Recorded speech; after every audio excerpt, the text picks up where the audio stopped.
agradecer a presença de cada um de vocês, me desculpando por esse atraso nosso, a gente está vindo da tribuna, já foi a TV, tudo. Não sei nem como é que o Eduardo tem voz ainda, porque já tem um restinho.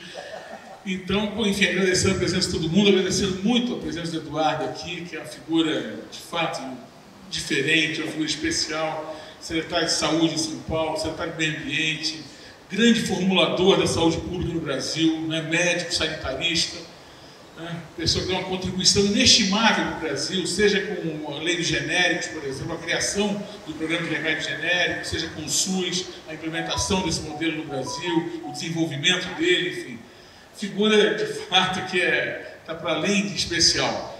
Então, para não demorar muito, queria passar para o Eduardo, assim, desde já pedindo, né, que o Eduardo possa falar um pouco menos do que a gente gostaria, porque ele deve ficar cansado, não está fácil, mas a gente também poder refletir juntos, todo mundo, e aí a gente também se colocar no final, enfim, depois de uma fala do Eduardo, sobre o tema que a gente, né, propôs para hoje, que era as ações locais para o enfrentamento da crise climática. Tá bom? Obrigado mais uma vez, obrigado ao Cefet aqui por nos acolher tão bem, como sempre, mais uma vez, para a gente é uma alegria ter um espaço como esse, no centro da cidade, com conforto, enfim, com um clima bacana.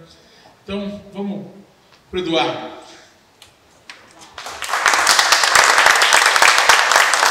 Pessoal, boa noite. Eu sou um brasileiro que andou muito, né? Andou muito desde pequeno. Eu, por exemplo, sou baiano. Meu pai era médico do Exército, casou com a minha mãe lá em Pernambuco. E transferiram ele para Porto Alegre, mas os baianos são muito nacionalistas. Ele enrolou com a minha mãe quase 8 meses e meio, desceu em Salvador só para nascer lá. Graças a Deus eu sou baiano. Aí fomos para quase que eu era gaúcho. Então me levaram lá para o Rio Grande do Sul, ficamos lá um tempo, depois voltei. E depois estudei no Rio de Janeiro, porque fomos voltando para o Nordeste. E lá a cidade era muito pequena, as escolas eram muito... Meu pai não gostava, mandou estudar 14, 15 anos, eu vim para o Rio de Janeiro. Foi uma beleza. Eu ficava interno no colégio de padre e só saía no domingo. E é claro, com 14, 15 anos, ia para o Maracanã. Tempo sensacional. E por isso que eu sou Botafogo. Pensei que era Flamengo. Mas naquela época o Flamengo só apanhava. Então, e depois com essa história toda da ditadura, eu me meti nisso, com 17 anos eu entrei, por um lado, na Faculdade de Medicina, por uma porta, pela outra porta eu entrei no Partido Comunista Brasileiro Revolucionário, e aí, pronto. Confusão, tive que vir embora para São Paulo, vim para aqui em 1971, depois fui um dos fundadores do Partido dos Trabalhadores, em 1980, e milagrosamente consegui terminar meu curso de Medicina. A minha mulher é médica também. E fui fundador do Partido dos Trabalhadores. Depois, em 1982, eu morava na periferia mais pobre lá de São Paulo, um médico sanitarista, que eu entrei em 1976, na Secretaria Estadual de Saúde, fiz concurso, entrei, minha mulher também. Fomos morar na periferia mais pobre de São Paulo. Né? Goiás, Itaquera não tem onde está indo hoje, mas hoje é muito civilizado. Naquela época era muito pobre mesmo. E aí, quando fundou o Partido dos Trabalhadores, eu fui o presidente do diretório daquela região toda, que faz fronteira com a ABC. Então era uma mistura de movimento popular muito forte da Igreja Católica, com um movimento de médicos sanitaristas, de enfermeiros também muito forte na região, e muitos operários trabalhavam nas metalúrgicas de São Paulo e no ABC. Então era uma região extraordinária, politizadíssima. Eu, no meio daquela briga de um monte de correntes trotskistas, sindicalistas, católicos, pastoral operária, né? E eu, lá no meio deles, como nenhum deles queria deixar o outro ser presidente, me elegeram presidente do partido, né? Porque eu tinha um bom diálogo com todos os outros. Aí fui candidato em 82, naquela primeira eleição que o Partido dos Trabalhadores concorreu, em 82, o Lula foi candidato a governador, levou uma surra danada, mas o único lugar que o Lula ganhou em São Paulo em 82 foi no nosso distrito. A Marilena Chauí, que era a filósofa oficial, até hoje, escreveu até uma tese, botou no jornal, por que aconteceu isso? O que aconteceu? Porque ele trabalhava muito, tinha núcleo organizado, era gente, vocês não trabalham, a gente trabalhava. Né? Então eu fui, com essa história, eu me meti, fui eleito deputado estadual, passei quase 20 anos como deputado na direção nacional, e rodei o Brasil inteiro, conheci o Brasil inteiro, de Roraima até o Rio Grande do Sul, porque como seguindo aquela cartilha do Lenine, né, nós éramos, para ser revolucionário, profissionais. Eu não era profissional, mas era quase profissional. Tinha problema no interior da Paraíba? Eduardo, lá com os Yanomamis, pega o avião. E, incrivelmente, eu não conhecia Petrópolis. Conheço os Yanomamis, Bagé, Catolé do Rocha, conheço Serra da Capivara e não conhecia Petrópolis. É uma falha gravíssima na minha formação de brasileiro. Né? Então, o pessoal aqui tinha me pedido para vir aqui já desde novembro, que a gente vem adiando, vem. E a ideia era ter uma conversa um pouco sobre as funções. Depois que eu saí do Partido dos Trabalhadores, em 2003, eu fui para o PV. Eu passei exatamente 2 horas sem filiação. Quando eu disse em casa, eu me desfiliei do PT. Aí foi aquele chororô, tem muitos filhos, mulher. Mas eu prometo que agora eu vou ficar em casa. Mas aí, isso foi 10 horas da manhã, eu e minha filha passou, pequenininha, tinha uma menina muito metida, com 8 anos já era metida a ser ecologista. Ela ligou uma vez para o Greenpeace e pegou o telefone, ligou para se filiar no Greenpeace. Aí o cara anotou, aí ele ligou de volta. Tem uma menina aí chamada Alice? Tem, é minha filha. Ela quer se filiar no Greenpeace. Ela disse, mas o estatuto não permite. Eu disse, eu pago. Foi, pedi ela, você vai pagar? Eu pago. Então ela passou assim na minha frente e disse, eu vou para o partido dela. Aí 2 horas da tarde eu fui lá e me filiei no PV. Eu passei umas 2 ou 3 horas só sem filiação. Então, aí minha mulher falou, é um caso natural. Mas eu prometi o seguinte, eu no PV, e por que eu fui no PV?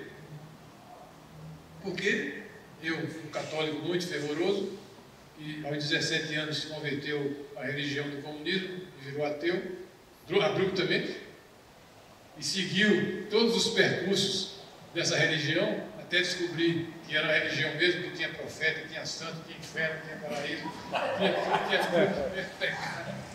E, graças a Deus, salvo, né, pela curiosidade pequeno burguesa, que meu pai e minha mãe me incentivaram muito a ler, e quem lê nunca é escravo, eu fui descobrindo que a religião não era essa bola, aquela religião não era essa maravilha toda. E quando foi chegando mais a idade da razão, lá para os 40, 45 anos, eu vi que aquilo era uma furada, em vários aspectos. Então eu tive várias conversões. Me converti para a democracia, me converti para o pacifismo, e abjurei a violência revolucionária, e me converti também ao ambientalismo. 3 questões fundamentais que deveriam marcar e devem marcar a diferença entre o século XXI e o século da guerra, que foi o século XX. A democracia, o pacifismo, a cultura de paz e o ambientalismo. A gente não tem aqui tempo, nem deve demorar muito tempo aqui por causa do coronavírus, para falar sobre todas essas questões, né? A democracia e a importância dela e como ela é revolucionária, a cultura de paz, como ela é uma mudança de paradigma na história da humanidade, porque até hoje a história da humanidade é a história da cultura da guerra, né? Então essa história da cultura de paz, que é uma das bandeiras da ONU, essa coisa extraordinária que a gente criou depois da Segunda Guerra Mundial, ela é totalmente revolucionária. A democracia, ela também é uma novidade incrível. Em 1910, 1911, em todo o consórcio das nações, não tinha mais do que 10% de nações democráticas. 1910 é 100 anos atrás somente. É ontem. Né? E mesmo essas democracias, elas eram democracias em Londres, em Paris, em Bruxelas, mas na África, na Ásia, eles eram ditadura. Eram democracias montadas em cima de ditaduras de exploração coloniais. Então veja que a democracia realmente é uma coisa muito nova. Houve aquela experiência luminosa de Péricles em Atenas, que ficou como um paradigma, né? E subiu. E depois ela praticamente renasce com a derrota do totalitarismo de direita na Segunda Guerra Mundial, e depois com a debacle de 1990, com a queda do Muro de Berlim, que o totalitarismo da esquerda também ruiu. E agora, no final do século passado, no começo desse século, é que a democracia começa realmente a ser experimentada. Com todas as dúvidas, os céticos e tudo, no funcionamento dela. Então, como a cultura de paz, a democracia é uma coisa novíssima na história da humanidade. Mas não tem tempo de falar dessas duas coisas. Eu fui chamado aqui para falar sobre mudança climática, que é uma das questões do ambientalismo. E por que precisa, além da a conversão para a democracia, para mim, a conversão para a cultura de paz e a recusa da violência revolucionária de direita e de esquerda, a questão do ambientalismo é preciso quase uma conversão. Porque toda a história recente da Revolução Industrial, quando, com o Renascimento, o pensamento científico se libertou e botou como o humanista começou a circular na Europa, e daí encontrou com aquela produção árabe também muito grande, antiga, e começou-se a haver um desenvolvimento na forma de produzir os bens necessários para a existência da humanidade, extraordinária e muito rápida. Se você levar em conta somente o período da chamada Revolução Industrial propriamente dita, né, isso é coisa de 300 anos. 300 anos.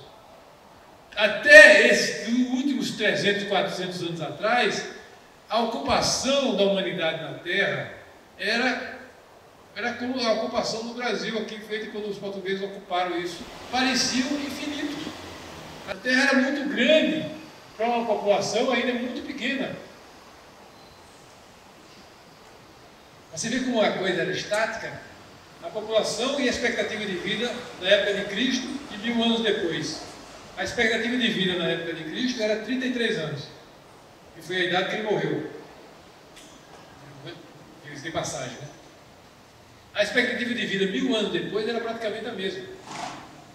A população na época de Cristo era praticamente a mesma população quase de 1000 anos atrás. Portanto, a capacidade que tinha a humanidade de se sustentar e produzir os elementos de sustentação, principalmente de alimentação, em 1000 anos não avançou quase nada. Depois, com o Renascimento e com a libertação do pensamento científico e tecnológico, a coisa avançou de uma forma extraordinária. Hoje a expectativa de vida, depois desses 300 anos de revolução industrial e desenvolvimento técnico-científico, no Japão já é 80. De 33, no ano 1000, nós estamos com a expectativa de vida de 80. A do Brasil, mesmo no Brasil, nós estamos em 75, por aí. E se você descontar a mortalidade de jovens por causa da economia do crime, monopólio da economia do crime em relação às drogas principalmente, que é um morticínio de jovens tremendo, de 16, 20 anos, 25 anos, e o outro morticínio, que é o morticínio provocado pelo trânsito, principalmente pelas motos, também atinge maciçamente a juventude, uma espécie de motorcídio que acontece com a juventude brasileira empurrada para andar nesse monstrinho de 2 rodas. Se você descontar isso, a nossa expectativa de vida do Brasil vai chegar perto de 80, perto do Japão. Né? Então é uma coisa incrível que aconteceu. Desenvolvimento da ciência, da medicina, do trabalho, da técnica.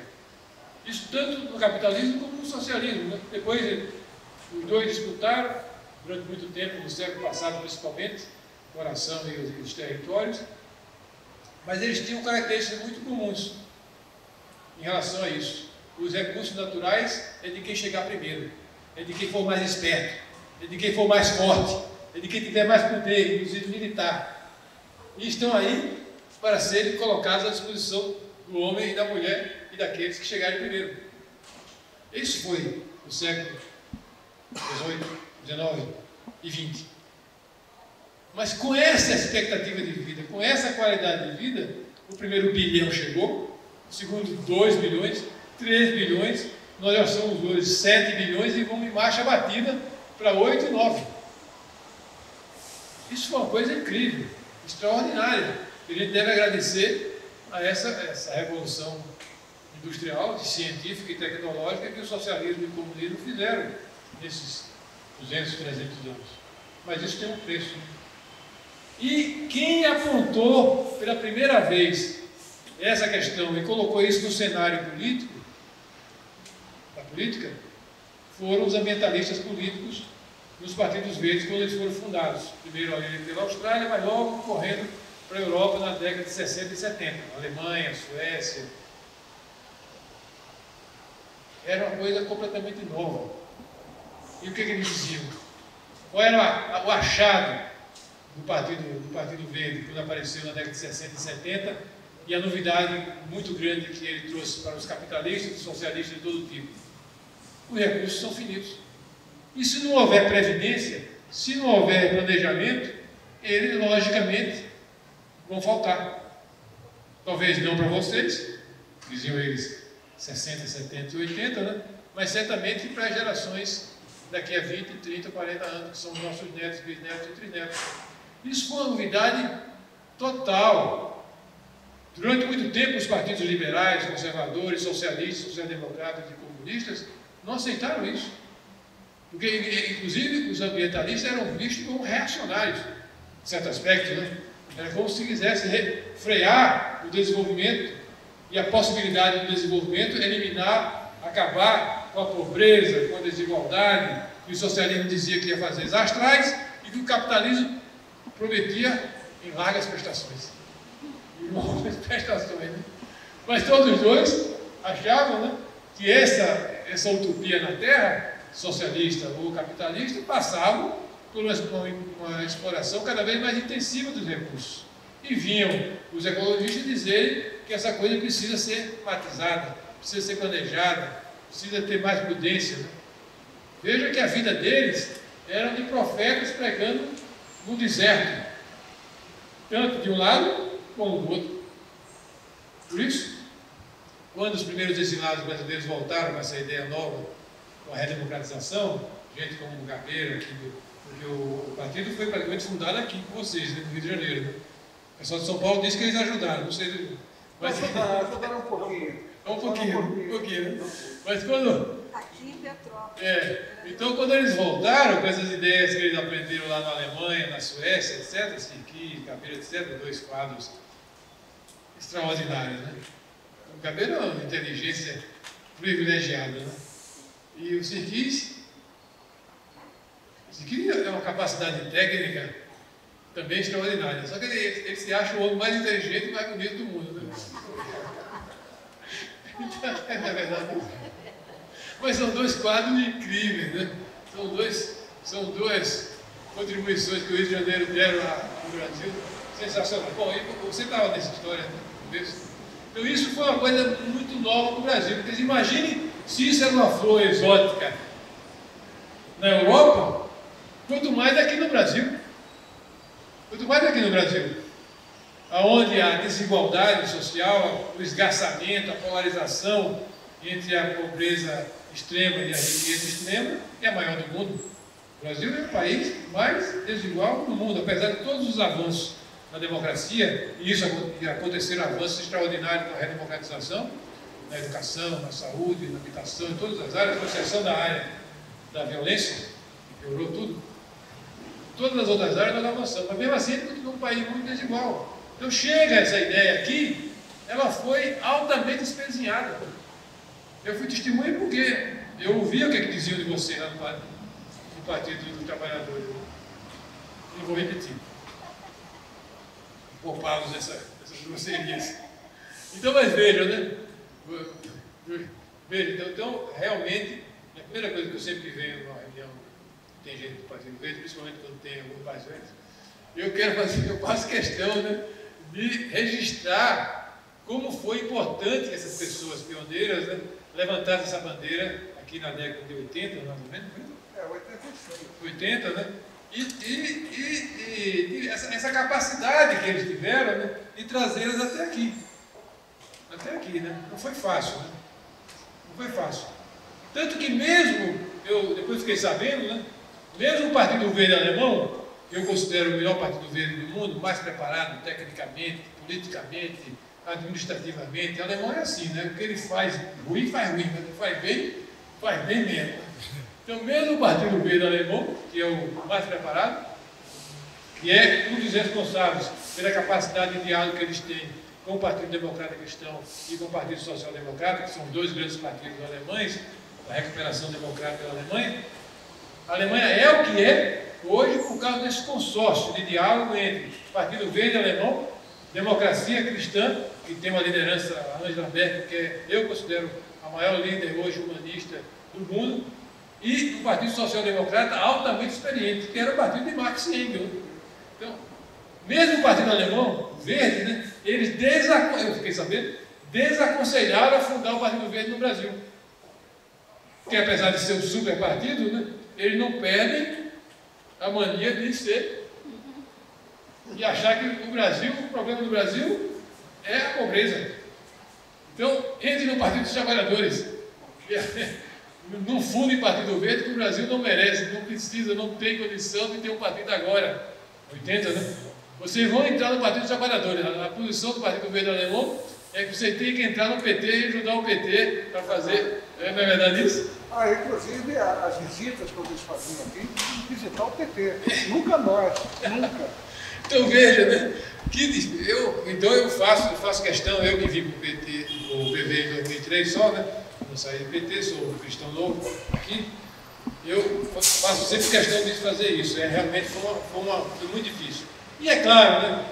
O Partido Verde, sendo um partido idealista, com um programa extraordinário, avançado, um programa feito no século XX, mas para o século XXI, ele não ficou imune, porque ele é feito de santos, ao apodrecimento do sistema político brasileiro, que é altamente centralizador, corruptor, fisiológico, demagógico. Então, ele não ficou. Nem o Partido dos Trabalhadores, eu estou vendo o Novaes aqui, o outro Novaes ali, que era uma religião para a gente. Aquilo não era partido, aquilo era uma religião. Aguentou? E aconteceu o que aconteceu com eles. Imagina um partido muito mais frágil, muito mais vanguardista, muito mais. O PV então sofreu todo esse processo de enferrujamento desse sistema político brasileiro, altamente centralizador, presidencialista, centralista, clientelista. Mas mesmo assim, ele existe. Ele continua existindo, né? E a gente deve tentar reformá-lo, melhorá-lo, torná-lo ele mais consequente, mais depurar os vícios, democrático. Porque esse pessoal, quando ele voltou também, não pense que eles deixaram. E depois que você vira o marxista-leninista, não é fácil de segurar, não é fácil de se libertar. Eles voltaram verdes, mas continuavam bolcheviques. Então, o comportamento dentro do Partido Verde era um mini partido bolchevique verde. Eu cheguei lá em 2003, né, fui numa reunião, quando me filiei. Primeiro, eu me filiei, botei minha ficha lá dentro. Tinha uma casinha que era sede municipal, fui lá, botei minha ficha lá dentro. Aí no outro dia apareceu um sujeito lá, com um cabelo, tinha um rabo de cavalo amarrado até aqui, parecia que saiu do Woodstock. Era dirigente. Esse cara, que tinha sido da VPR, inclusive, né? Depois eu fiquei sabendo, foi na minha casa. E, por que você se filiou no PV? Altamente centralizado. E qual era a justificativa? Mantê-lo imune ao apodrecimento dos clientelistas, dos oportunistas, dos corruptos que querem entrar no nosso partido. E para isso, como dizia Lenin, né, tem uma força centralizada que, inclusive, é ditadura sobre o próprio proletariado. Então, eles eram ditadura sobre o próprio Partido Verde. Na primeira reunião que eu fui, lá em São Paulo, eles estavam discutindo como é que eles iam nomear a comissão provisória de Cunha. Cunha é uma cidade perdida, lá perto de Paraty, lá em cima da Mantiqueira. E eu fiquei perplexo, né? Como um partido vanguardista total estão discutindo quem vai ser nomeado diretor. Absurdo. Eu disse, mas por que não deixa eles escolherem? Né? Não pode. Veja, isso é verdade. Agora, a gente tem feito um esforço extraordinário para começar a trazer a democracia para a gestão. Né? E o partido, de 18 para cá, mudou o estatuto. Porque antes, o estatuto, que aliás vocês do Rio fizeram, né, dizia o seguinte: os dirigentes municipais podem eleger os seus diretórios desde que atendam os requisitos A, B, C, D e E. Se não atenderem, e aí, vírgula, era um detalhe bem Stalin, né? Simultaneamente, fecha vírgula, todos os requisitos serão nomeados à comissão provisória pela comissão estadual. E a mesma coisa valia para os estados. Aí o que é que houve na convenção de 18? Uma coisa incrível, extraordinária. Eu fiquei quase uma emenda constitucional que tirou os 5 requisitos e botou assim: o diretório municipal será eleito pelos filiados do município, do Partido Vivo. Ponto. Mas uma coisa de louco. Não vai dar certo, eu vou judicializar, isso não pode fazer. E aí, amigos, aconteceram as primeiras eleições municipais e estaduais dos 30 anos do Partido Verde. É claro, é uma reciclagem, né? É muita gente ainda no sistema antigo, viciado, porque a gente não vai mudar um partido desse no Brasil gigante como esse, da noite para o dia. Mas na hora que um diretório desse elege, ele se empodera, ele passa a ter mandato. O diretório estadual não pode chegar lá porque não gosta mais dele. Você sai da comissão e vai ser você. Agora não, ela tem 2 anos de mandato. Mesmo ela sendo formada na escola antiga, ela já se sente diferente. Já olha para o presidente estadual de uma forma diferente, e isso é uma coisa incrível. A democracia é altamente subversiva, né? Lá em São Paulo, por exemplo, a gente já conseguiu eleger 60 diretórios municipais nesse estilo. É gente antiga, tem gente nova que está entrando, mas a maioria é gente antiga, mas que para ele é uma coisa extraordinária. Então vejam, né? Eu digo tudo isso para dizer que o Partido Verde merece existir, merece ser reformado, merece ser melhorado, né? É preciso que ele exista. Né? Depois tem a questão da relação com a rede, que é outra coisa, porque você num país como o nosso, tem um Partido Verde pequeno como o nosso, e ainda inventa outro partido ambientalista, ficaram 2 partidos pequenos, sendo que a rede é menor ainda. Isso é um absurdo. É um absurdo. Eu ando no metrô lá, vou trabalhar no metrô lá, muita gente jovem me pergunta assim: a Marília é sua amiga? Não, muita amiga minha, fiz dela agora. Né? E aí, mas como é? Ela é do seu partido? Aí, quando chega a hora de explicar, já chegou a minha estação na roda, tem que descer. Não dá para explicar. É ridículo. Ter 2 partidos ambientalistas fracos no país com a responsabilidade do Brasil em relação à questão ambiental é ridículo. É pura luta por um poder pequeno. Bom, mas essa é outra história. E eu queria então voltar e chegar no foco, né? Que eu me desviei pelo meu entusiasmo do potencial que a gente tem e de como a gente está ainda muito pequeno. Então, eu sou a favor, só terminando essa história, vou perder a oportunidade, eu sou a favor, apesar de todos os defeitos do PV, todos os defeitos da rede, eu sou a favor da fusão. E depois vamos ver como é que fica. Vamos corrigindo, vamos mudando, vamos botando gente diferente para sentar na mesa. Né? A vantagem de ter pessoas diferentes, de origens diferentes, é que começam a se questionar. Eu quero saber como é que vai gastar o dinheiro do fundo partidário. Porque hoje, do jeito que era o PV, o fundo partidário era decidido por 3, 4 pessoas. O dinheiro só ia para onde eles queriam.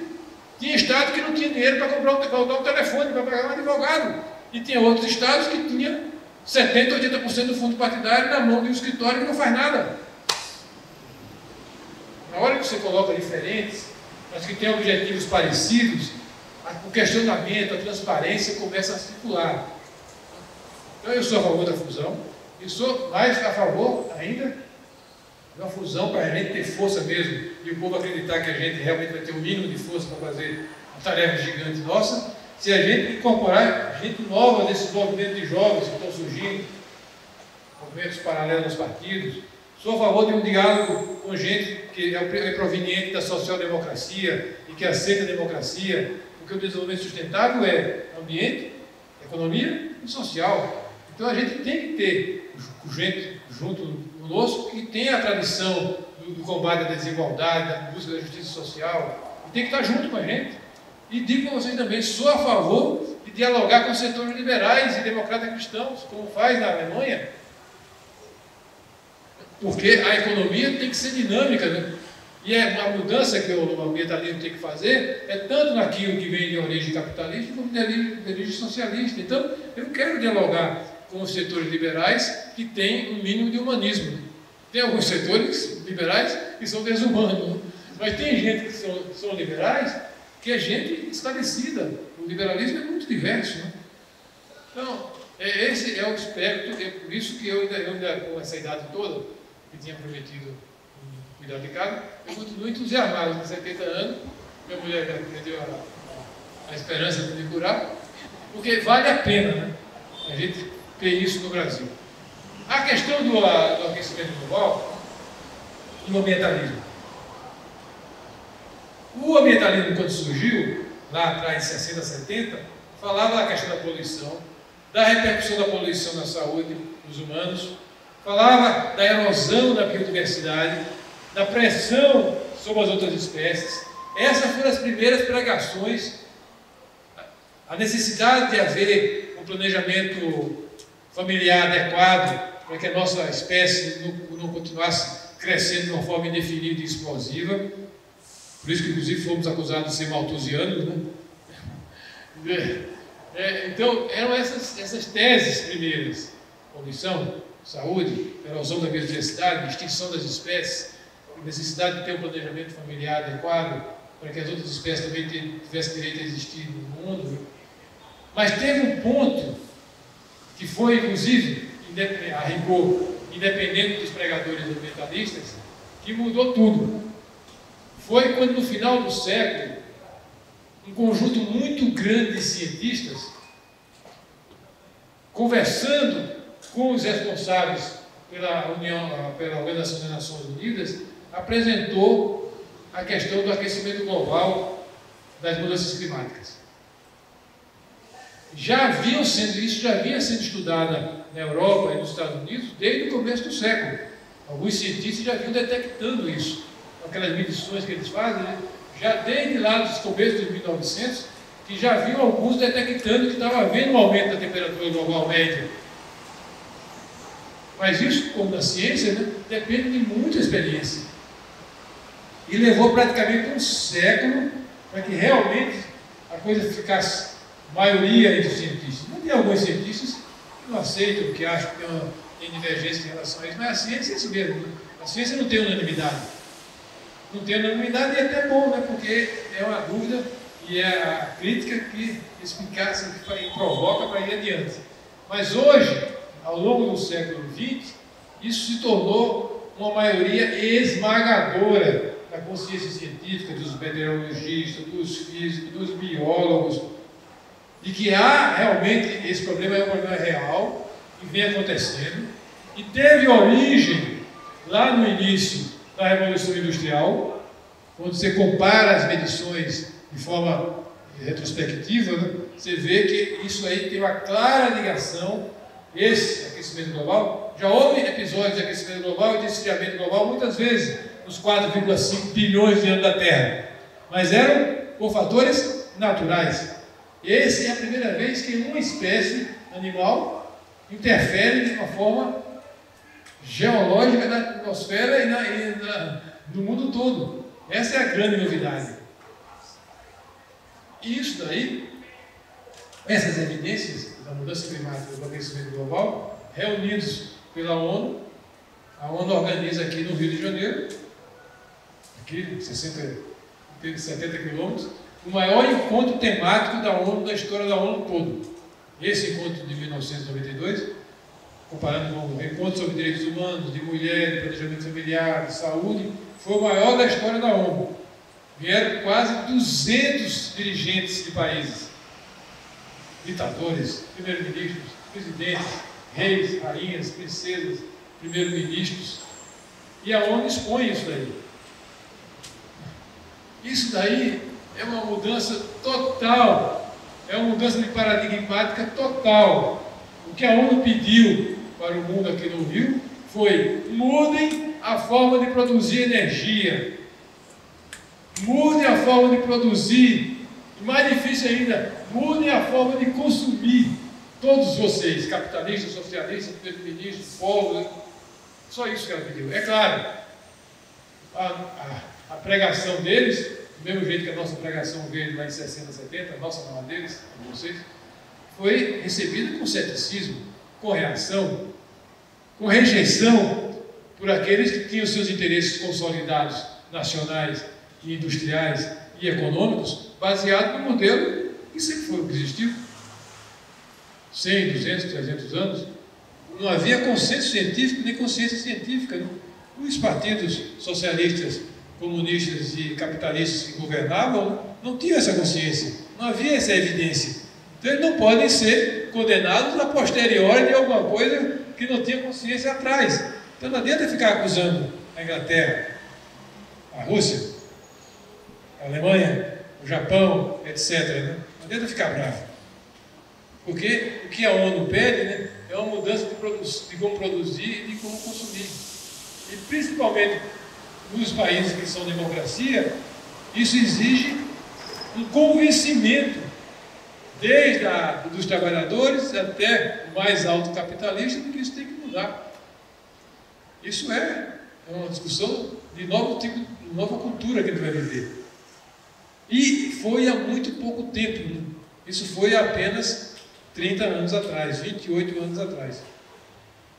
O século terminou, quase ninguém atendeu o que a ONU pediu, mas depois as evidências foram ficando cada vez mais evidências, cada vez mais fortes, cada vez mais evidentes. E aí a coisa foi mudando. A coisa foi mudando. Tem gente que até hoje acha que não existe. O presidente Bush, dos Estados Unidos, dizia que isso não existia, que era para prejudicar a economia americana. O Trump também não acredita, o Bolsonaro não acredita. Tem toda ainda. Tem gente que não acredita por quê? Porque está ligado à antiga economia. Tem gente que não acredita porque não sabe ler. Né? Se não sabe ler, não vai se informar. Nunca, né? Desse assunto, né? Vai achar. Mas as evidências são cada vez mais fortes. Eu não sou meteorologista, não sou físico, não sou biólogo, eu sou meramente um sanitarista. Então, também esses dados, cada vez mais importantes, cada vez mais graves, estão disponíveis na internet para quem quiser. Então, uma pessoa que tem simpatia pelo Partido Verde, pela rede, tem os ambientalistas que estão nos outros partidos, não pode deixar de estudar esse assunto. Por quê? Porque nós não somos ditadores verdes. A gente tem que convencer com argumentos e com dados. Mas isso está disponível na internet, é uma coisa impressionante. Tem um grupo lá em São Paulo que faz um informe chamado Clima Info. Não sei se vocês já viram isso. É uma espécie de clipe sobre meio ambiente. É uma coisa extraordinária. A quantidade de evidências, de dados, de estudos é amazônica. Se vocês procurem ver Clima Info. Eles fazem um clipe todo dia. Todo dia, eu leio todo dia. É uma coisa incrível. Mas vamos pensar de uma forma pragmática. Você acha que a Alemanha, por exemplo, a Alemanha, o país dos filósofos, dos músicos e dos super-engenheiros, ia mudar a economia dela toda por brincadeira?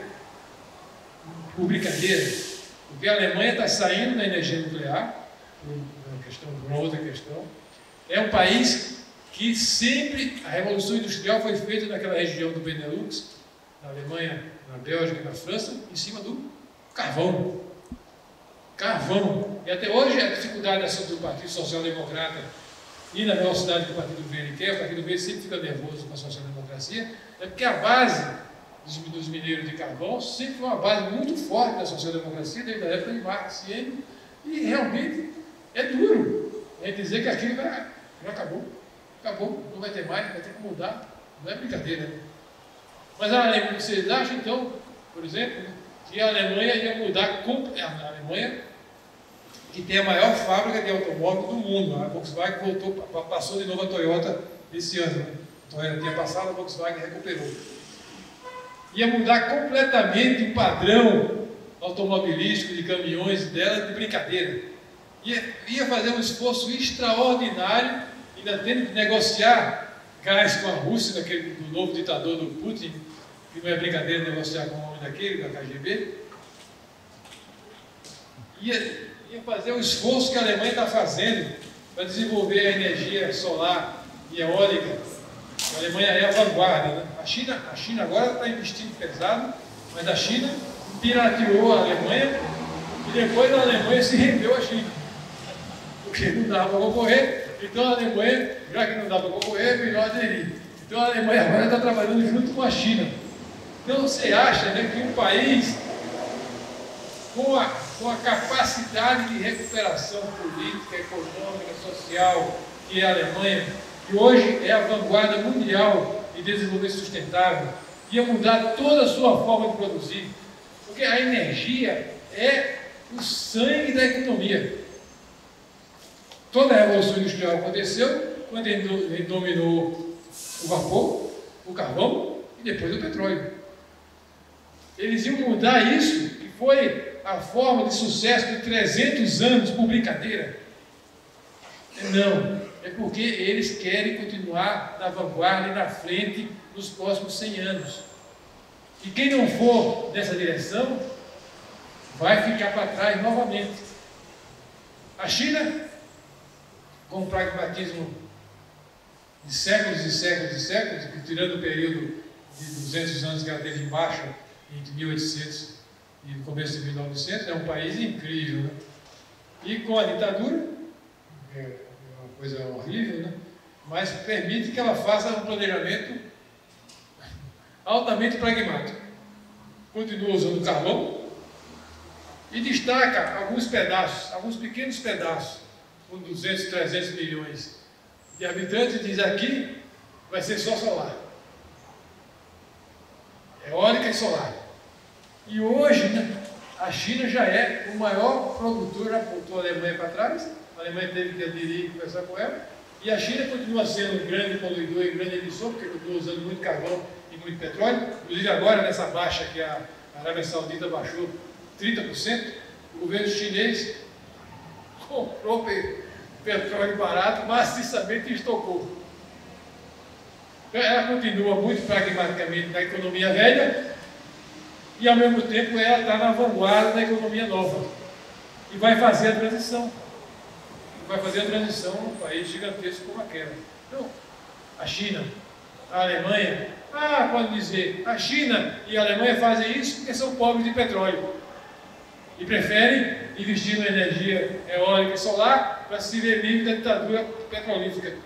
A Inglaterra tem muito petróleo no Mar do Norte. A Noruega tem muito petróleo.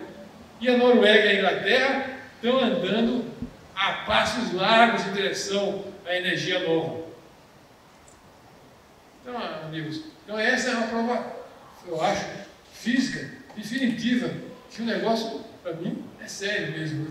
E que a gente tem que andar. E como é um problema mundial, que não se resolve somente na China, na Alemanha, depende de todos os países, mesmo nós, que não tivemos uma contribuição muito grande na Revolução Industrial, temos que nos mexer. Né? O Brasil não pode ficar parado, pedindo que a Alemanha, a Rússia, os Estados Unidos, o Japão, paguem porque eles fizeram nos 300 anos. Porque o mundo é um só. Nós vamos viver num mundo só. E o Brasil, hoje, ele é um dos grandes emissores. E é uma coisa incrível, né? Porque nós somos um grande emissor, não por causa da questão industrial. Nós somos um grande emissor porque a gente não cuida da Amazônia. Porque governo na Amazônia, a contribuição do Brasil seria muito mais efetiva e muito mais rápida. Então, essa que é a questão do século XXI. Mas você mesmo, sendo de formação socialista, acha que a questão do clima, da emergência climática, é mais importante do que superar a desigualdade? Eu acho. Eu acho que, inclusive, se nós não vencermos a emergência climática, quem vai pagar o preço maior, novamente, são os mais pobres. A Rússia e o Canadá, por exemplo, podem até lucrar com o aquecimento global. E tem áreas gigantescas lá em cima que vão se tornar mais adaptadas ao clima. Agora, quem está ao longo do Equador, e por algum motivo somos nós, dos países mais pobres da África e da Ásia, as consequências vão ser mais graves. Mais graves, vão mais sofrer. Então, hoje, do meu ponto de vista, a questão de enfrentar a mudança climática, o aquecimento global, é a questão e o desafio que põe debaixo desse guarda-chuva desafio todas as outras políticas públicas.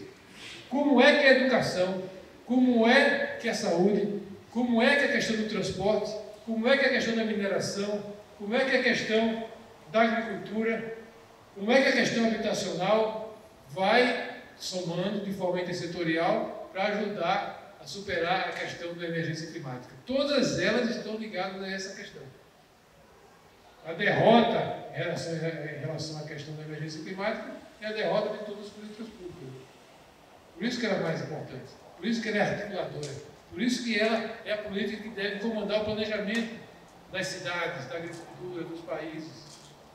E a gente do Partido Verde, essa é uma responsabilidade que a gente tem que ter como principalidade, né?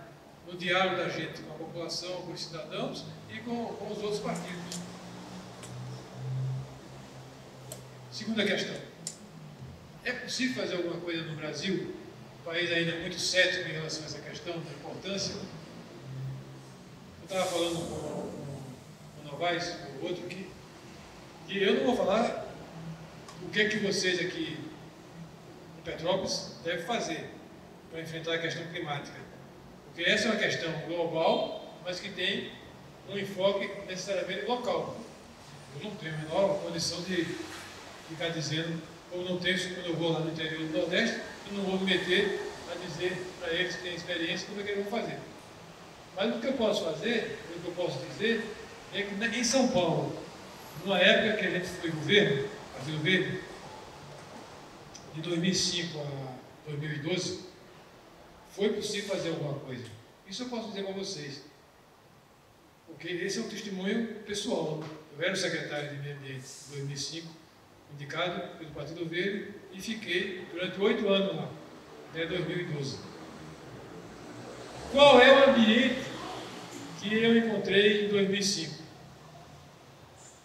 Eu, mais da área da seguridade, não tinha tanta intimidade com o assunto, mas quando eu fui chamado, corri para ler, estudar internet, estudava. E em janeiro de 2005, teve uma reunião no Palácio do Planalto, lá no Fórum de Mudanças Climáticas, que o nosso governo do PT, já tinha herdado do governo anterior. O coordenador era o Fábio Feldman,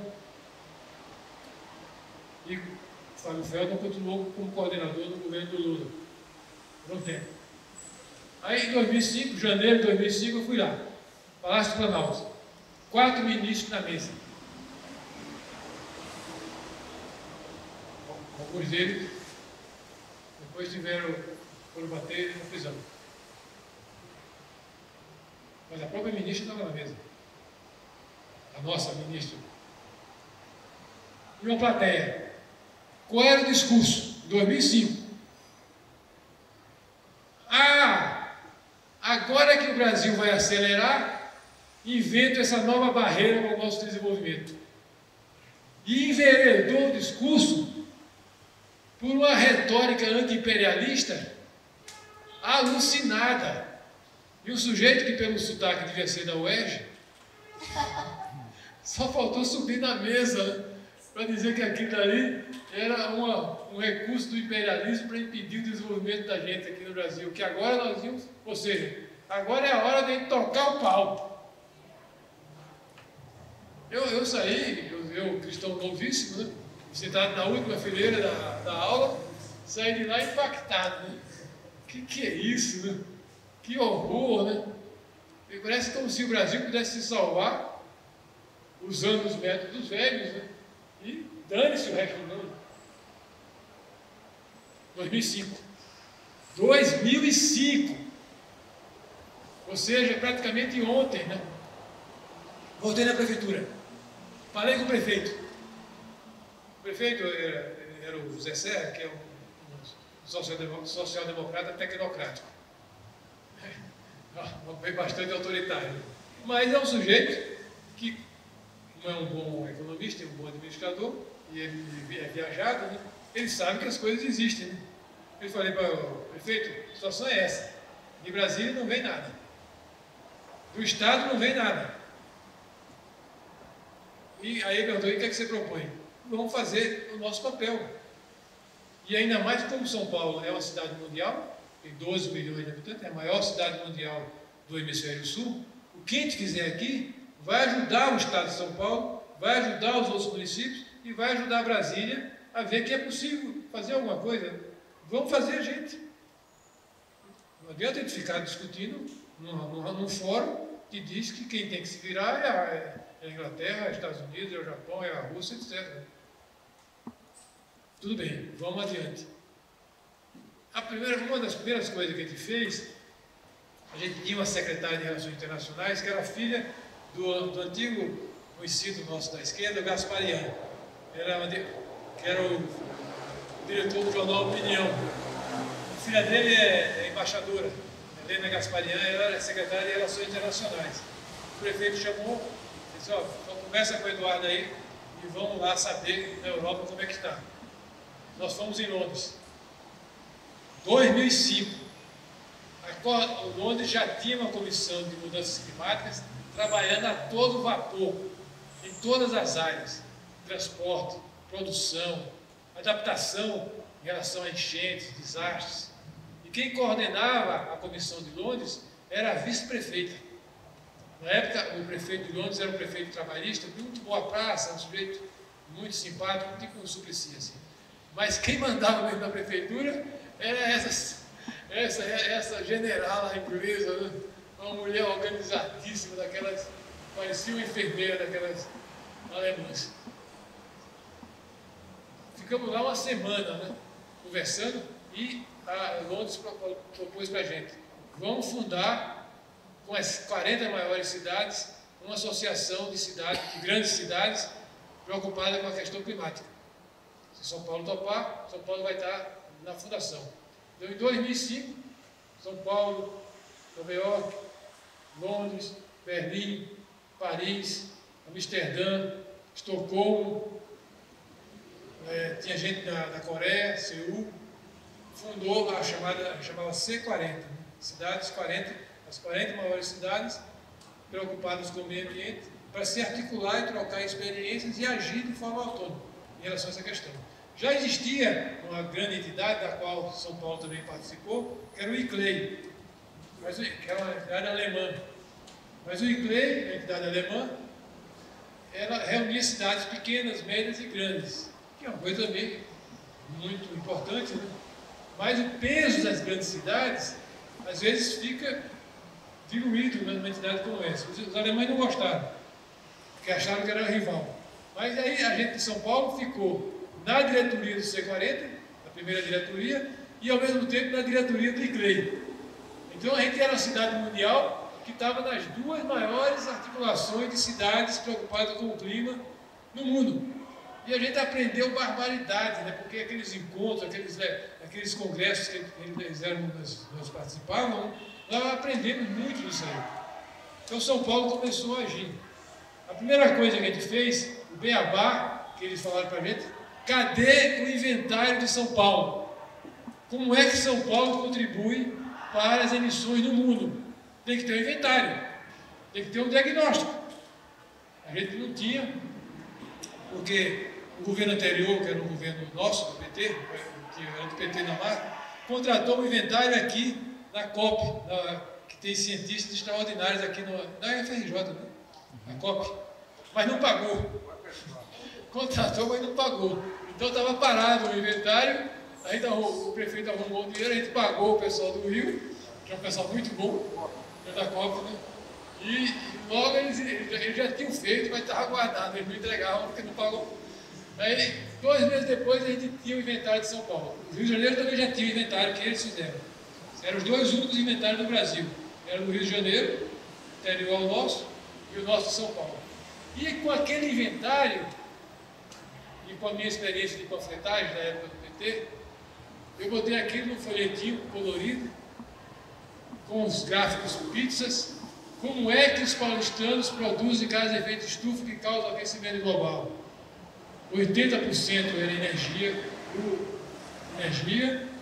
19% era o lixo, como a gente recolhe, como a gente destina, como a gente faz o aterro sanitário, o metano que ele produz, e 1% eram outros.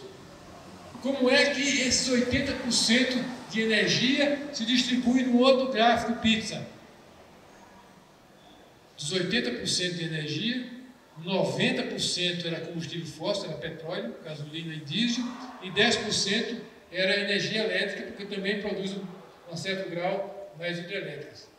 Isso era um mapa. Qual era o per capita de produção de emissões de gás de efeito estufa de cada cidadão de São Paulo, comparando com o Rio de Janeiro, com Londres, com os outros. Com esse panfletinho, a gente ia para tudo quanto é canto, mostrando, olha, tá vendo? Existe, é assim, o que é que a gente pode fazer? Fazer um trabalho de educação ambiental e mobilização política, baseado em dados, né? Então esse panfleto rendeu muita discussão. Foi uma coisa, ia em reunião de Fiesp, reunião de sindicato, reunião de bairro, reunião de governo, e eu lá panfletando. Segunda questão, um trabalho consistente de educação e de convencimento, de exposição dos dados. E aí começa a se mover. Não é fácil. Não é fácil se mover.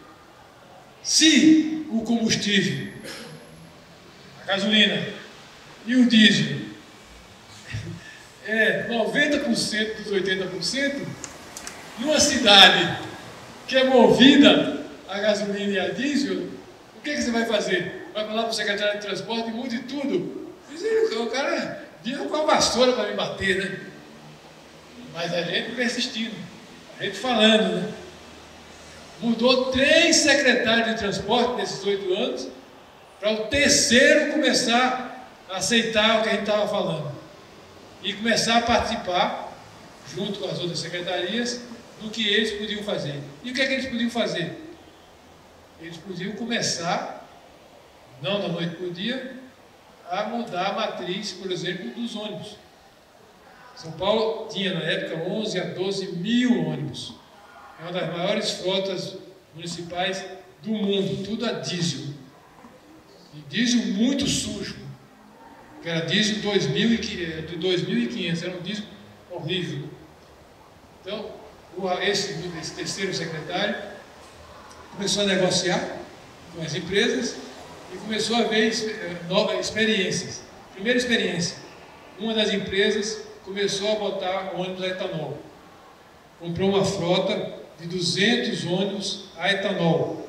E veja, o etanol, que é um biocombustível muitíssimo menos de gás de efeito estufa, e é uma invenção do Brasil praticamente, a gente tinha descoberto, quando eu fui em Estocolmo, que a frota de Estocolmo, é uma frota muito menor, 90% dos ônibus de Estocolmo eram movidos a bioetanol do Brasil. Atravessava o Brasil, ia lá para Estocolmo e 90% dos ônibus eram... E os suecos, que tem aquelas noites longuíssimas que ficam inventando coisa, inventando desde estento do coração, são os inventores incríveis. Eu atribuo a isso, porque eles ficam de noite, além de fazer sexo, eles fazem invenções o tempo todo. Então eles inventaram um aditivo, né, que colocado no etanol, dá uma rentabilidade igual ao diesel. E é claro, então a gente fez a Prefeitura de São Paulo articulou um convênio com a Universidade de São Paulo, com a Associação dos Usineiros de São Paulo, com o governo e a indústria da Suécia, compramos o aditivo deles e começou a rodar uma frota de 200 ônibus de etanol em São Paulo. Uma gota d'água, vamos dizer. Mas para provar que é possível, né? Para provar que é possível. Biodiesel. O biodiesel, na época, a gente só podia acrescentar 5%. Então, quando você viu aqueles ônibus ecológicos movidos a biodiesel, ele era 5% de bio e 95% de diesel sujo. É uma propaganda enganosa brutal, né? Então, a gente foi estudar com os cientistas aqui da engenheiros automotivos, eles falaram o seguinte: pode botar 20% que anda. Anda, a gente tem experiência garantida, o ônibus vai aceitar perfeitamente, não tem nenhum problema. E vai, inclusive, melhorar o rendimento. Então, uma das empresas topou fazer o exercício. E a gente chegou a rodar quase 1.300 ônibus com biodiesel 20%. Isso em 2010, 2011. Isso significa que a gente tirou 15% de diesel numa frota de 1.200 ônibus. Terceira experiência importante, né? Em relação ao transporte. Você recuperar os trólebus. A cidade de São Paulo chegou a ter 450 trólebus, que é aquele ônibus elétrico que tem chifrinho, o fio, rodando em São Paulo. No governo anterior, no governo nosso, na época que era do governo nosso, da Marta, o nosso secretário de transporte achou que aquilo era um trambolho e vendeu tudo para virar sucata e arrancou os fios. Os corredores que tinham os fios, ele arrancou os fios e vendeu os ônibus para virar sucata. O governo do estado comprou 40, que eles tinham os trólebus ali no ABC, e só sobraram, dos 450, sobraram os 50, que já estavam preparados para ser vendidos. Aí eu falei para o prefeito: se você vender, eu vou fazer como aqueles ecologistas, vou me acorrentar lá no pneu do ônibus, fazer um escândalo, né? Mas o secretário, não, isso é uma tranqueira, isso aí atrapalha o trânsito, isso é... O trólebus é uma máquina que não acaba nunca. A gente descobriu que a gente tinha trólebus com mais de 50 anos rodando. É uma máquina muito mais simples. A estrutura mecânica dele é simplíssima, fácil a manutenção, barata. É um ônibus praticamente indestrutível, né?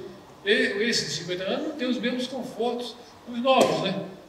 Mas funcionava perfeitamente. Portanto, é um ônibus completamente anticonsumista, né? É elétrico e não acaba nunca. Claro que não pode, os capitalistas não podem gostar disso, né? Que eles querem que compre outros. Então, a Secretaria do Verde tinha recebido 70 milhões de reais da captação do metano dos 2 aterros sanitários que nós vendemos no leilão internacional. E os países que tinham obrigação no protocolo de Kyoto de cumprir cotas de diminuição, isso foi no começo do século, agora não tem mais isso.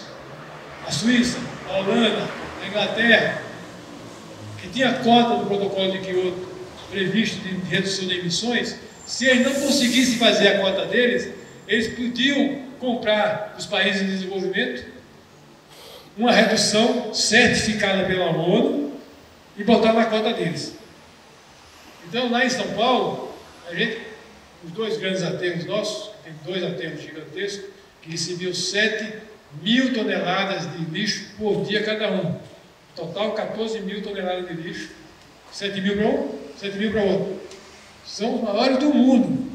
Então, nós fizemos uma licitação, uma tecnologia de captar o metano produzido no aterro sanitário, porque o aterro sanitário não é lixão, é uma obra de engenharia, não tem...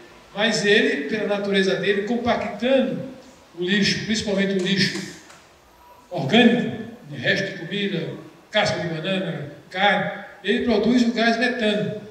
É da natureza dele.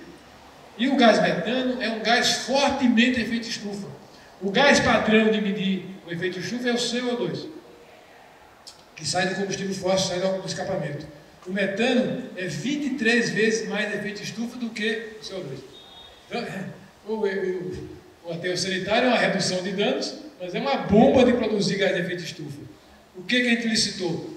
Licitou duas empresas, uma holandesa e outra suíça, ganharam a concorrência, que é uma concorrência internacional, captaram o metano, que em vez de ir para a atmosfera, ia para uma usina termoelétrica e voltava como energia elétrica para a cidade. Os dois aterros deixaram de jogar metano, geraram energia elétrica para 600 mil pessoas. E com isso daí, a gente reduziu daqueles 18%, 19% nas emissões que eram em relação ao lixo, a gente reduziu cerca de 9%. Uma redução sensacional. E aí, a gente vendeu esses créditos para uma empresa suíça e uma empresa holandesa. Eles pagaram, na época deu 70 milhões de reais. E o prefeito colocou os 70 milhões de reais no Fundo Municipal do Meio Ambiente, para a gente gastar só em projetos ambientais. E com esse dinheiro, a gente ajudou a Secretaria de Transporte a recuperar os fios das estações que estavam abandonadas há mais de 10 anos e começar a recomprar ônibus elétricos. E a fábrica que estava parada no ABC, que era a fábrica brasileira, a Eletra, voltou a funcionar. E a gente terminou, o governo, com mais 50 ônibus elétricos novos. Tinha 50 velhos e chegaram em 50 novos. Os novos eram coisas lindas, já com piso mais baixo. E o ônibus elétrico é o que há de melhor. Quem mora numa rua que passa um ônibus a diesel, é uma calamidade. Calamidade para o pulmão, para o coração. A gente tem que limpar a casa o tempo todo. Um barulho infernal. E o motorista é altamente desgastante, porque é uma coisa duríssima o ônibus a diesel. Né? Para nós também é muito. O ônibus elétrico é suave, não tem barulho, não tem poluição, não deteriora a rua, não deteriora o corredor. O corredor de ônibus é uma coisa muito bacana, mas quando você bota o diesel sujo, aquilo ali vira um inferno no entorno do corredor. O ônibus elétrico não. Terminamos o governo com 120 ônibus elétricos, quais uns 50, 60 novos e outros encomendados. Quando vocês vão em São Paulo e vê eles rodam ali mais no centro, né? Olha aquelas máquinas maravilhosas. Não precisa mudar nada. Até os velhos aceitam. É uma coisa extraordinária, revolucionária, que foi inventada no Brasil.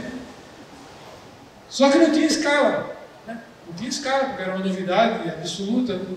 Nós botamos para rodar com cerca de 10, 20% do diesel da cana, misturado com o diesel comum, rodando perfeitamente. Depois do Rio de Janeiro botou alguns também para rodar. Então essa era outra pista. Então vejam, né, que mesmo numa cidade difícil como São Paulo, onde você falar com aqueles engenheiros da companhia de tráfego, eles se acham o rei da cocada preta, né? Porque eles conseguem manter a cidade andando, eles acham que conseguem. E mesmo assim, numa cidade difícil como essa, numa área que exige investimento, pesquisa, era possível fazer alguma coisa. A outra questão muito importante foi a discussão da bicicleta. São Paulo não usava bicicleta, aliás, usava bem na periferia. Nos confins da cidade, os operários continuavam usando. Mas no centro e na zona intermediária, a bicicleta era praticamente banida, ou era os militantes ciclistas, né, que eram considerados loucos, radicais, malucos, né, que se aventuravam de forma irresponsável no trânsito. Reunião com o prefeito. E eu, como secretário do Meio Ambiente, e também, agora não mais como leninista, mas como gandiano, só podia falar o que eu fazia. Então, peguei a bicicleta do meu menino, que ele não usava mais, comprei um capacete e comecei a andar de bicicleta. Ia para as reuniões do secretariado de bicicleta, de capacete. Todo mundo me gostava. Eduardo, não tem jeito. Até que o secretário de Transporte foi falar com o prefeito e disse que o presidente da CET disse que eu estava dando mau exemplo à juventude e que se acontecesse mortes, eu andando com esses ciclistas responsáveis, o prefeito ia ser responsabilizado. Porque não era possível, não tinha condições, aquilo não era Amsterdã, não era Copenhague, aquilo era São Paulo. E eles, a autoridade deles, contrastaram. O prefeito chama uma reunião. Eu, o secretário de transporte e o presidente da CET. E eu já fui lá de capacete e tudo. Sentei. Aí o secretário de transporte, o presidente da CET, prefeito, posso falar? Pode falar. Aí ele saiu com uma discurseira, dados, objetivos, estatísticos de abacate, que não pode, por isso, por aquilo, provou por A mais B. Aí, a certa altura, o prefeito, acabou a reunião. Com aquela delicadeza dele, só semelhante à delicadeza da Marta Suplicy, são dois altamente sintéticos nas suas intervenções. Acabou a reunião, pode ir embora. Aí eu saí de lá, eu me ferrei, agora não tenho, o que é que eu vou fazer, né? Aí quando eu já ia saindo lá na porta, chegou um rapaz correndo e disse, Eduardo, o prefeito chamou você de volta. Aí voltei. Aí ele tentou, e aí, o que a gente faz? Aquele cara lá não é impossível. O que a gente faz? Eu disse, ó, eu que era previdente, entendo de como tratar com engenheiro. Engenheiro é como médico, só atende a outro médico. O engenheiro tem que falar com o engenheiro. Então eu tinha ido procurar o pessoal do metrô, porque eu morei muito tempo em Itaquera e sabia que o metrô tinha uma faixa de quase 7 quilômetros, lá de Itaquera até o Tatuapé, e quando ele construiu o metrô, ele tinha um trem, metrô e uma faixa grande que ficou entre o metrô e a Radial Leste, que é uma estrada que liga a Zona Leste ao centro da cidade de São Paulo. Então tinha 6 quilômetros ou 7 quilômetros que ia de Itaquera até Tatuapé, entre o metrô e o trem e a Radial, que é a estrada dentro da cidade. E o pessoal do metrô, eu tinha conversado com eles, que eles falaram o seguinte, se vocês pagarem para a gente, prefeitura, a gente faz a ciclovia para vocês nesse pedaço. Então, o metrô também é rei.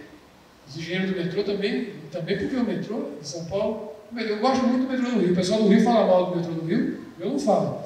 Eu adorei o metrô do Rio. Né? Mas o metrô de São Paulo é um dos melhores metrô que eu conheço no mundo inteiro. Ele ganhou, há 2, 3 anos atrás, já por 2 vezes seguidas, o prêmio de melhor metrô da América. Não é da América do Sul, não. É da América, né? Então, a autoridade desse pessoal é semelhante à da CET. Então, põe o dinheiro no Fundo Municipal do Meio Ambiente, eu contrato o metrô faz, eu quero ver o que a CET vai falar. Né? E assim foi feito. A primeira ciclovia de rua foi feita desse jeito. Né? O metrô fez, o prefeito e o governador foram inaugurar, e o presidente da CET e o secretário de transporte tiveram que ir também. Até andaram de bicicleta. Lá de Itaquera até Tatuapé. E a partir daí começou o investimento da bicicleta em São Paulo, que era praticamente proibido ter investimento. Qual era um investimento muito interessante que deu bom resultado logo no começo? Você botar bicicletário no metrô. É uma coisa elementar, porque numa cidade como aquela, fora os atletas, os ciclistas maníacos, que andam 30, 40, 50 quilômetros, são atletas, né? Mas um trabalhador, um sujeito de classe média, uma dona de casa, não é atleta, né? Então ela usa a bicicleta, anda 4, 5 quilômetros, chega no metrô, vai trabalhar, bom. Então a gente começou a construir bicicletários nas estações do metrô. E começou a alimentar o metrô com os ciclistas que vinham no meio dos bairros. Outra coisa muito interessante que também a gente fez nessa época, 2006, 2007, uma entidade, uma ONG, se propôs a alugar bicicleta. Isso era 2006. Com essa febre que está tendo, né, a gente começou a fazer lá em São Paulo em 2006 com uma pequena entidade. Ela botou em várias estações, algumas estações, e começou a alugar. Quando essa febre começou a correr, que aconteceu? Os grandes bancos tomaram a frente, né? A pequena ONG desapareceu, mas isso já é capitalismo. Mas outra coisa importante na questão da bicicleta, são as ciclovias. Depois apareceu a ciclofaixa. A ciclofaixa foi uma ideia da Secretaria de Transportes genial, que é a seguinte: no final de semana, quando a cidade de São Paulo fica mais vazia, eu ponho uma ciclofaixa separada por cones, na região central, nas regiões intermediárias, e naquele local as pessoas passeiam de bicicleta. Aí quem não gostou disso foram os ciclistas radicais. Porque não, tem que ser ciclovia, tem que ser ciclovia todos os dias.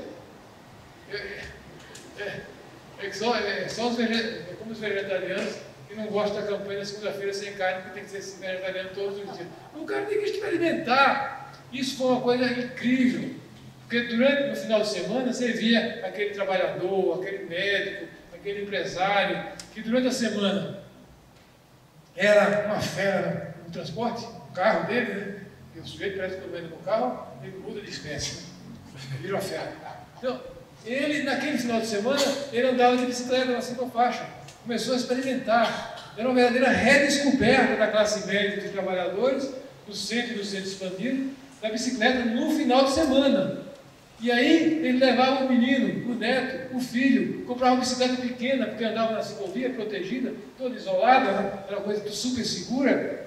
Foi uma coisa incrível, com educação ambiental e educação de cultura de paz no trânsito e de aceitação da bicicleta, porque o sujeito que era uma fera durante a semana, no final de semana ele se via no lugar do outro, né? Quando ele voltava para a máquina feroz dele, né, ele já pensava duas vezes antes de querer nos atropelar, né? Então veja, né, isso foi uma coisa também incrível, né? Coisa baratíssima, não tinha custo nenhum, que deu resultados também muito interessantes. Então veja, esses são exemplos, né, da área mais difícil que tem, que é a questão do transporte, uma cidade mundial, é uma cidade gigantesca, é um país que dá para fazer. Se você procurar fazer, se buscar parcerias, você não faz sozinho, isso é coisa que tem que somar com os trabalhadores, com os empresários, com as outras secretarias, convencê-los a mudar de paradigma. Isso na parte de emissões. E na parte, vou terminar, do desastre climático, porque a questão climática tem é um disco de vinil, tem lado A e lado B. É só a gente que sabe as coisas. Então, o lado A é atacar as emissões, diminuir as emissões, e no lado B é que, como a gente não vai conseguir controlar isso a tempo, né, e os desastres climáticos vão ficar cada vez mais frequentes, a gente tem que se preparar para receber cada vez mais desastres climáticos mais frequentes e evitar o máximo possível de danos, principalmente de mortes. O que é desastre climático nas cidades brasileiras? É enchente e é desabamento. E como o clima e a mudança das chuvas são muito esquisitos, né? Você tem chuvas com mudança climática, você tem chuvas mais fortes e mais localizadas e mais pontuais, e como as drenagens das cidades são todas como essa de você, domesticando os rios, canalizando, oprimindo eles em canaletas como essa, quando não estão submetidas lá embaixo, em canos escondidos. Isso não é só na cidade imperial, isso é no Brasil inteiro. Isso é de Maceió até uma cidade germânica como Blumenau. Eu pensava que na Alemanha fosse mais previdente. Não. Quando o rio Itajaí sobe, aí. Essa surgiu da desgraça. Então, a sua veja. gestão teve alguma ação em relação ao Rio Tietê? A sua gestão teve alguma ação em relação ao Rio Tietê? Isso aí, Tietê é um capítulo à parte. Porque São Paulo tem 3 rios grandes e tem 500 córregos. Eu falo já dos córregos. Mas voltando ainda na questão das áreas de risco. As áreas de risco. Você tem que, primeiro, não pode mais entrar nas várzeas. Não pode mais. Entrou, porque foi assim, o modelo urbanístico em todas as cidades. De vocês, do Rio, Salvador, tudo. São Paulo também. Mas não entra mais. E como a gente da Secretaria do Governo, tão pequenininha, tão grilo falante, conseguiu fazer isso? Porque é o essencial. Eu assinava cerca de 2.000, 3.000 licenciamentos por ano, desde pequenos, médios, grandes e gigantescos, inclusive na Marginal e no Rodanel. Todo o licenciamento do metrô, o governo do Estado passou para mim. Todos as linhas novas do metrô, quem licenciou fomos nós, Secretaria do Governo, ou o Partido Verde. E no licenciamento das obras públicas e privadas, o que a gente passou a exigir? Vai ter que cumprir a lei federal que diz que 30 metros de um lado, 30 metros do outro, 50 metros de um lado, 50 metros do outro, 100 metros do lado, de acordo com o tamanho do rio, a lei federal prevê que aquilo é área de várzea e APP e área de permeabilidade, justamente para evitar as enchentes, porque é a área de absorção. Mas nunca tinha sido feito, inclusive pelo poder público. O primeiro céu que nós inauguramos no governo nosso do PT, que foi em Guaianazes, e o Lula foi até lá na inauguração, parece que por capricho, choveu tanto que a água estava 1 metro dentro do céu, porque o céu foi construído em cima do rio. Então, agora a Secretaria do Meio simplesmente não assinava. Foi o maior conflito na prefeitura, porque a Secretaria de Educação, de Esporte, de Saúde, de Transporte, foram tudo lá na Secretaria, foram no prefeito, o prefeito mandou para o secretário de Relações Jurídicas, o secretário de Relações Jurídicas mandou um parecer dizendo que eu tinha que aceitar que no máximo 5 metros. Eu não aceito. Mas que coisa, não aceita? Não aceito porque eu devo obediência ao prefeito, mas eu devo obediência ao Cisnama, que é federal.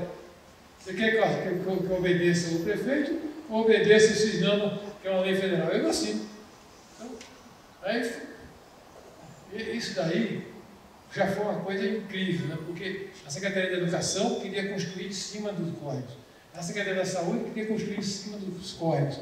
A urbanização das favelas era feita esmagando os córregos em rios encarcerados. Tinha que respeitar. 30 metros. É claro, a cidade já estava 70%, 80% desse jeito, inclusive na Marginal, no Tietê. Mas a partir dali, não. Teve um episódio muito interessante, que mesmo no Rio Pinheiros e no Rio Tietê, quando as empresas e o governo queriam construir, porque lá são rios grandes, você tinha que obedecer quase 200 metros. Depois da pista, a gente exigia que ela fosse respeitada. Não, mas aqui tem já 5 pistas, só sobrou 20 metros. Esses 20 metros não mexe. Não, mas é área de permeabilidade. Mas por que não vai tirar então a Marginal do Tietê e do Rio Pinheiros? Claro que não posso fazer isso. Só faltava essa. Vamos arrancar, por exemplo, a Rua do Imperador, aqui. Não tem condição de fazer isso. Mas a partir daqui você vai respeitar. Então essa é uma questão importante em relação à mitigação. Parar a invasão dos córregos dos rios. A outra coisa é procurar e pesquisar e garimpar qualquer pedaço de córrego que ainda tivesse permeável e criar um parque linear naquele lugar. O parque linear, o que é? É um respeito da APP, você cria uma área de permeabilidade, quando chover a água sobe para lá, e quando não chove a população usa como área de lazer, campo de futebol, bicicleta e tudo. Né?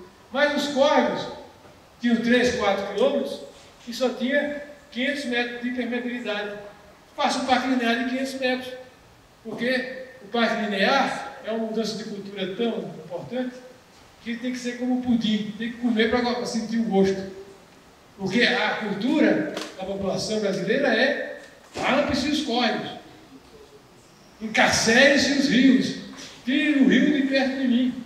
Essa é a cultura do Brasil inteiro. Né? Então ele começou a fazer pedaços de parque linear. E aqueles pedaços que eram área de jogar lixo, eram área de violência, passaram a ser as áreas mais charmosas do bairro. Né? Porque a gente criava um parque, tinha local para andar de bicicleta, tinha parquinho, tinha campo de futebol. E quando chovia, alagava. Até que de vez em quando a Globo nos denunciava. O parque linear, não sei das quantas, está cheio d'água. O que você vai fazer? Nada. faço nada, porque quando baixar a água, o parque linear vai estar lá de volta, aí eu vou lá e limpo. Não, mas está cheio d'água, assim, mas não é para estar cheio d'água mesmo, é parque linear. Então, essa é outra coisa em relação aos rios. A gente ampliou as áreas de parque, nós tínhamos 33 parques, terminamos com 99 parques. Eram 15 milhões de metros quadrados, foram para 45 milhões de metros quadrados.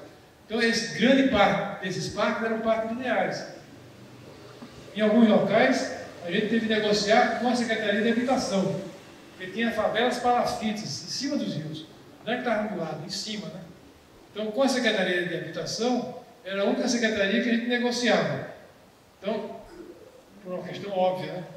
Então, ela verticalizava, em vez de botar os 30 metros, a gente aceitava que ela botasse 15 metros, e ela fazia a verticalização naqueles 15 metros.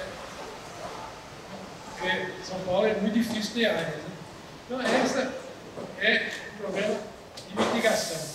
O outro problema de mitigação importante é você mapear as áreas de risco, classificar as áreas de risco. 1, 2, 3, 4, 5. 5 é você não tem certeza que se chover, o pai de família vai voltar e encontrar a família soterrada. Esse pessoal tem que sair hoje. Ah, vai sair hoje. E para onde é que vai? Achavam, isso era um autoritarismo, achavam, vai para o aluguel social. Porque como a gente não tem uma casa disponível, demora para construir casa, né? Vai para o aluguel social. A gente terminou o governo com 20 mil famílias em aluguel social. A prefeitura pagando. Tirou da área de risco e botou no aluguel social e botou eles na fila com prioridade nos programas habitacionais. Nos 2 últimos anos, não morreu ninguém em São Paulo. Teve muitas enchentes, lá tem enchente, tem desabamento, tem deslizamento muito em São Paulo, mas nos 2 últimos anos a gente teve essa proeza e não morreu ninguém. Teve enchente, teve desastre climático, mas não morreu. E essa é a questão principal, se preparar para o desastre climático e não deixar morrer. A questão da marginal. A marginal do Rio Pinheiros e do Rio Tietê são 2 absurdos de ocupação de vias, mas era a cultura. Era a cultura que tinha e aquilo dali, a cidade, sem aquilo dali, a cidade já não anda. Se não tiver aquilo, aí ela para de vez. Qual foi uma iniciativa do governo do Estado para tentar aliviar, minimizar esse problema? Minimizar. Foi uma obra gigantesca, que é a obra do Rodanel. É uma obra que Madrid, por exemplo, tem 3 rodonéis. Então, o governo Mário Covas, ele fez um pedaço do Rodanel, trecho oeste, que ia da região de Pirituba de São Paulo, até ali a região de Imbu. No nosso governo, já era o governo do Geraldo Alckmin, eles iam fazer o trecho passando pela Guarapiranga, lá embaixo na região dos Mananciais. Uma região preciosa, que é quase um terço de São Paulo, que é muita mata ainda e muita área de agricultura. E a área de produtora de água. É uma área preciosíssima para a gente, mas é o único lugar que o Rodanel do Trecho Sul podia passar. Passaria por Embu, Itapecerica, depois entrava em São Paulo, passava 45 quilômetros de São Paulo, depois São Bernardo e ia parar lá em Santander, no trecho leste. E a Secretaria nossa, de Cultura de São Paulo, não dava o parecer, porque era uma obra estadual, licenciamento estadual, de vários municípios, mas os municípios têm que ser ouvidos. E a Prefeitura de São Paulo não dizia a opinião dela, porque não chegava à conclusão se era a favor ou se era contra. Quando eu cheguei lá, o secretário de Meio Ambiente era o professor Goldenberg. Você já ouviu falar dele? O professor Goldenberg é a maior autoridade de energia do Brasil, é um físico, está com 90 anos de idade, em São Paulo, e ele é o secretário de Meio Ambiente. Aí o Goldenberg ligou para mim: Eduardo, eu vou botar em votação e você, que é o secretário de Meio Ambiente, tem que mandar uma carta dizendo se você é a favor ou se é contra. Agora eu vou dizer para você, ele falou, não faça demagogia. Não faça demagogia. Se você falar que é não, eu não vou dar o parecer.